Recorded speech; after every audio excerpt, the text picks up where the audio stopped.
സുധേട്ട ഇതാണ് ദമയന്തി. കാര്യങ്ങളൊക്കെ ശ്രുതി പറഞ്ഞു. പക്ഷെ മിനിസ്റ്റർ ഇവിടെ ഇല്ലല്ലോ മോളെ. എവിടെ പോയി സാർ? മിനിസ്റ്റർ ഇംഗ്ലണ്ടിൽ പോയിരിക്കല്ലേ. വിദ്യാഭ്യാസ അവകാശം സംബന്ധിച്ച മാനുവൽ തയ്യാറാക്കുന്നതിന് വേണ്ടിയുള്ള പഠനത്തിന് പോയിരിക്കുക. അല്ല മോൾ ഈ എക്സാമിനേഷൻ കൺട്രോളറെ കണ്ടിരുന്നില്ലേ? എല്ലാരും കണ്ടു സാറേ. ഇനി കാണാൻ ആരും ബാക്കിയില്ല. അവസാന പ്രതീക്ഷയായിട്ട് ഇങ്ങോട്ട് വന്നത്. മിനിസ്റ്റർ ഉണ്ടെങ്കിൽ എന്തെങ്കിലും ചെയ്യായിരുന്നു. സാറേ, മിനിസ്റ്റർ എപ്പോഴാണ് തിരിച്ചു വരുന്നത്? അത് പിന്നെ ഈ മിനിസ്റ്റർ ഈ പഠനത്തിന്റെ ഭാഗമായിട്ടാണല്ലോ പോയിരിക്കുന്നത്. അപ്പോൾ ഒരുപാട് പഠിക്കാനുണ്ടെങ്കിൽ ചിലപ്പോൾ ഒരുപാട് ദിവസം പിടിക്കും. കുറച്ചൊക്കെ പഠിക്കാനുണ്ടെങ്കിൽ ചിലപ്പോൾ ഒരാഴ്ച കൊണ്ട് വരും. മോൾ ഈ ടി വി കാണാറ് പത്രം വായിക്കാറൊക്കെ ഉണ്ടോ? ഉണ്ട്.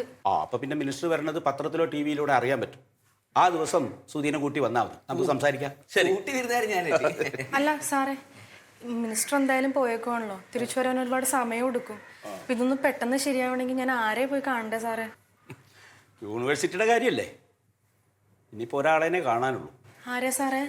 അങ്ങേരങ്ങ് മുകളിലാ. ഏത് ഫ്ലോറിലാണ്? ഞാൻ പോയി കാണാം. ഫ്ലോറിലൊന്നുമല്ല, ആകാശത്താ. ദൈവം ഇപ്പൊ ദൈവം വിചാരിച്ചാലും നടക്കുമെന്ന് അറിയില്ല. മോള് ചെല്ല്.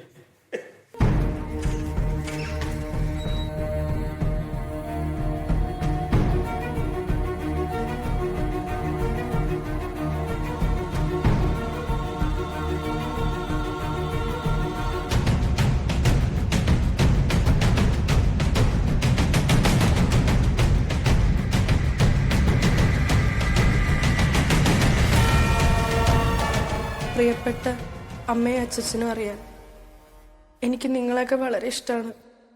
നന്നായി പഠിച്ച് ഒരു ജോലി നേടി നിങ്ങളെയൊക്കെ നോക്കണമെന്നായിരുന്നു എൻ്റെ സ്വപ്നം.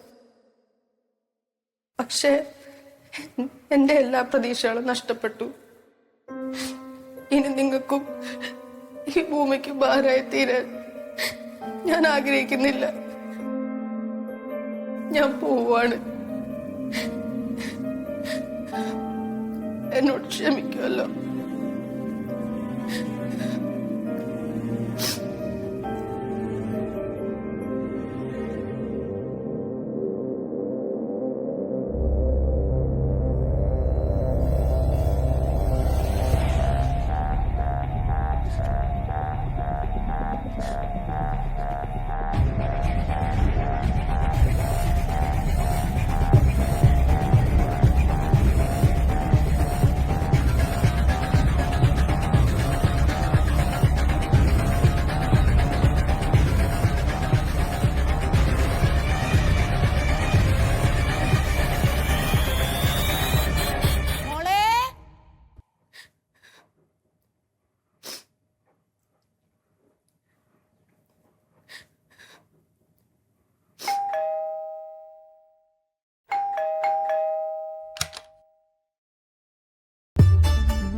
സാർ, നിങ്ങൾ വീട്ടിൽ വാട്ടർ പ്യൂരിഫയർ ഉപയോഗിക്കുന്നുണ്ടോ?